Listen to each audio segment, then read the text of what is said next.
Hello everyone. तो corporate governance के exam के लिए इम्पॉर्टेंट क्वेश्चंस या बहुत ही सिंपल और कंसाइज्ड नोट्स जिसको एक बार पढ़ के आपको सब समझ आ जाए, ऐसा कुछ अगर आपको चाहिए so you are on the right platform. तो जितने भी पॉसिबल क्वेश्चंस हो सकते थे कॉर्पोरेट गवर्नेंस के सब्जेक्ट से, वो सारे ही मैंने अपने नोट्स के पीडीएफ में इंक्लूड कर दिए। पीडीएफ लगभग 28 to 29 पेजेस की है और बहुत जगह मैंने ट्रिक्स भी यूज़ करी है, मतलब एक्रोनिम्स, जिससे आपको काफ़ी सारे पॉइंट्स याद हो जाएंगे without much hard work.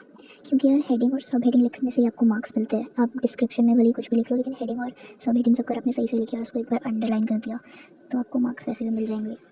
So let me show you what it looks like. तो जैसे ये question, explain the concept of Gandhi trusteeship in corporate governance and the key principles. तो पहले आप गांधी ट्रस्टीशिप के बारे में लिखोगे, फिर जो की प्रिंसिपल है उसको याद करने की जैसे मैंने ट्रिक बनाई है।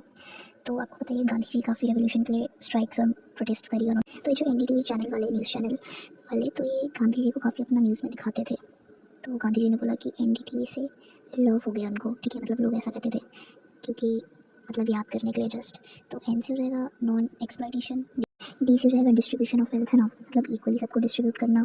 टी से हो जाएगा ट्रस्ट, तो वेल्थ की बात हो रही है तो वेल्थ एज अ ट्रस्ट।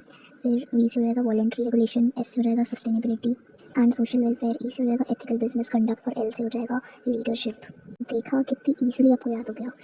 तो टाइप्स ऑफ डायरेक्टर्स को याद करने की ट्रिक है नाइस दास। तो जो डायरेक्टर्स होते हैं वो अपने एम्प्लॉयज़ को क्या समझते हैं, अपना दास, मतलब वर्कर को हिंदी में दास ही कहते हैं।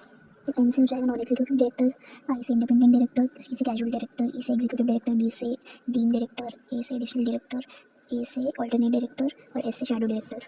तो मतलब सारे टॉपिक्स तो आप ऐसे ट्रिक बना के कवर नहीं कर सकते, पर बहुत सारे कर भी सकते हैं क्योंकि इतने सारे हेडिंग्स और सब हेडिंग्स याद करना थोड़ा मुश्किल हो जाता है। और मैं भी यही ट्रिक फॉलो करती हूँ हमेशा से, जिससे मेरे काफ़ी अच्छे मार्क्स आ जाते हैं, मतलब थियोरेटिकल सब्जेक्ट्स में सिर्फ। मतलब ऐसे हेडिंग्स और सब हेडिंग्स के लिए मैं ऐसे ट्रिक बना लेती हूँ और जो उसका डिस्क्रिप्शन होता है उसको अपनी ईजी सी लैंग्वेज में जो मेरे को समझ आती है उस लैंग्वेज में एक मैं लिख देती हूँ एग्जाम में। तो मैंने भी अपने नोट्स में वही करने की कोशिश करी है। So if you are interested you can mail me at studysmartme011@gmail.com to get the access to my PDF. और अगर कोई एक दिन पहले वीडियो देख रहा है तो मत ही लेना भाई पीडीएफ, क्यों पैसे वेस्ट करने, क्योंकि 29 पेजेस की पीडीएफ है तो एक दिन में कुछ याद नहीं होने वाला। Thanks for watching.